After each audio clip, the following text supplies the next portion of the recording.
கர்த்தருடைய பரிசுத்த நாமத்துக்கு சோஸ்திரம். இன்னைக்கு ஒரு சின்ன கதை பார்ப்போமா? ஒரு பெரியவர் ஆற்றங்கரை ஓரம் அமர்ந்திருந்தாரு. அந்த பெரியவற்ற ஒரு இளைஞன் சென்றானாம். அந்த இளைஞன் போய் அந்த பெரியவற்ற நான் கடவுளை உணரணும்னு ஆசைப்படுறேன் அப்படின்னு சொல்லி சொன்னானா.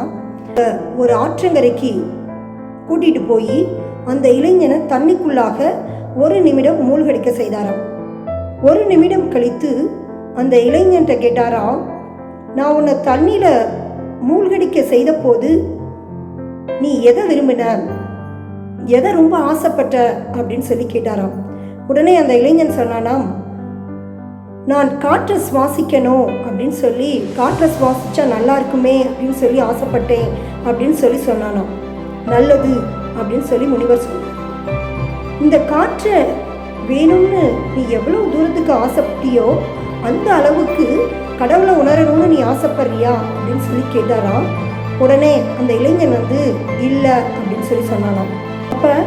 இப்போ என்னைக்கு அந்த ஆசை உனக்கு தீவிரமாக வருதோ அப்போ மீண்டுமாக திரும்பி வா அப்படின்னு சொல்லி அந்த இளைஞர்கிட்ட சொன்னாராம். ஒரு செயலினுடைய தீவிரத்தை பொறுத்து தான் அதுக்குரிய பலனும் இருக்குது. நமக்கு ஒரு விஷயம் கிடைக்கலன்னா நாம் அதில் தீவிரமாக இல்லைன்னு அர்த்தம்.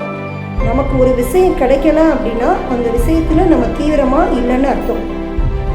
ஒரு செயலினுடைய தீவிரத்தை பொறுத்து தான் அதனுடைய பலன் நம்மளுக்கு கிடைக்கும். இதை குறித்து வேதத்தில் ஒரு வசனம் இருக்கு. அது என்ன வசனம் தெரியுமா? தேவன் அவனவனுடைய செய்கைக்கு தகுந்தபடி அவனவனுக்கு பலன் அளிப்பார். ரோமர் 2:6. தேவன் அவனவனுடைய செய்கைக்கு தகுந்தபடி அவனவனுக்கு பலன் அளிப்பார். ரோமர் 2:6. ஆமென்.